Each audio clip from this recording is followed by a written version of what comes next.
Well, here we are for another scorcher of a day at glorious Goodwood. What a fantastic week's racing it's been, and it ain't stopped yet. But of course, there's another big day, far from this lovely South Coast venue.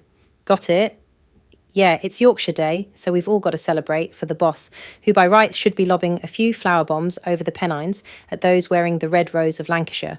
But he can't, because he's down at Newmarket on Saturday. So let's get over to the Mandarin, and happy Yorkshire Day, boss. Thank you, Jaysella, and yes indeed, I should be lobbing a few flower bombs over at those sporting the red rose of Lancashire, but as there's so much great racing on, we'll leave that for another day.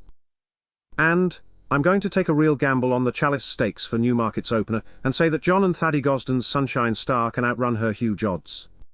Totally unexposed in my book after just the 2 turf starts, this See the Stars filly went close last time out at Windsor, but definitely gave the impression that this step-up in trip would be just the ticket.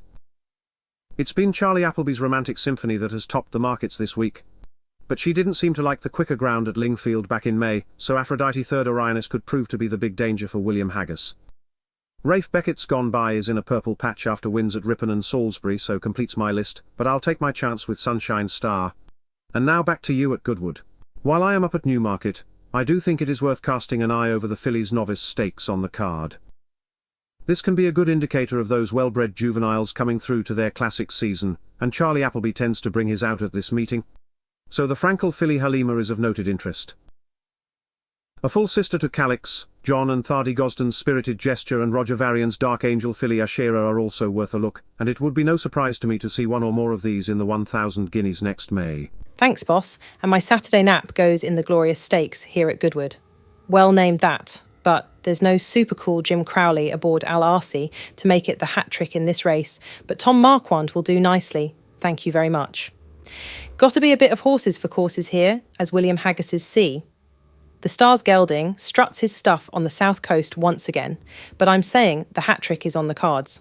After showing us all, there's still plenty of zest about him when taking the Charlie Wood at Beverley last time out.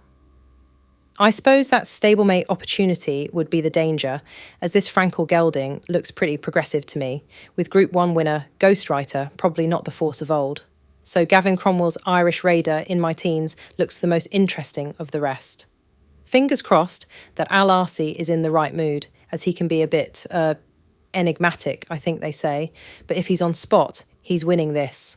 Next up, in the Qatar Lillie Langtry Stakes, I'm going for Santorini Star. The top 2 in the betting, Warder and Danielle, were the 1-2 last year, so no surprise to see him heading the market. But I'm always a girl for a gamble, so I'm pitching for William Haggis's Santorini Star for this Lillie Langtry, with her previous here giving her a perfect record of 1 from 1.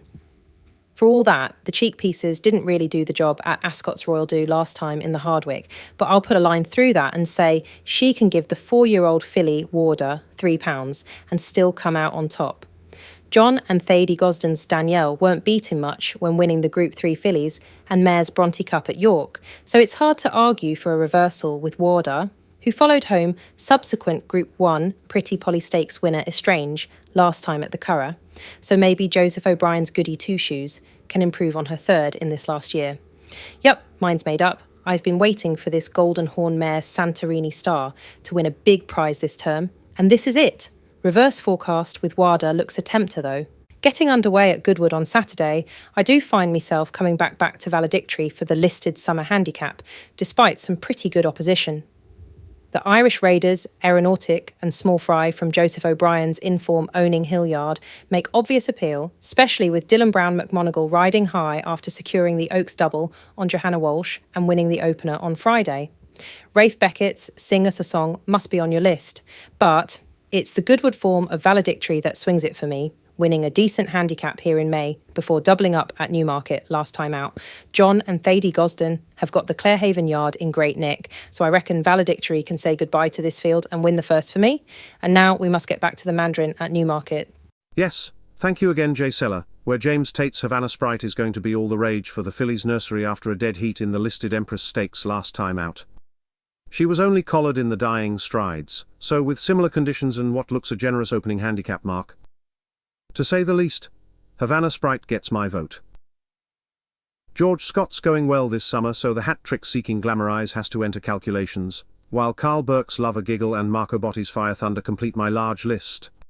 Well then, let's narrow this down a bit. Havana Sprite will win and Glamorize will be keeping her up to her work. So finally, back to you at Goodwood.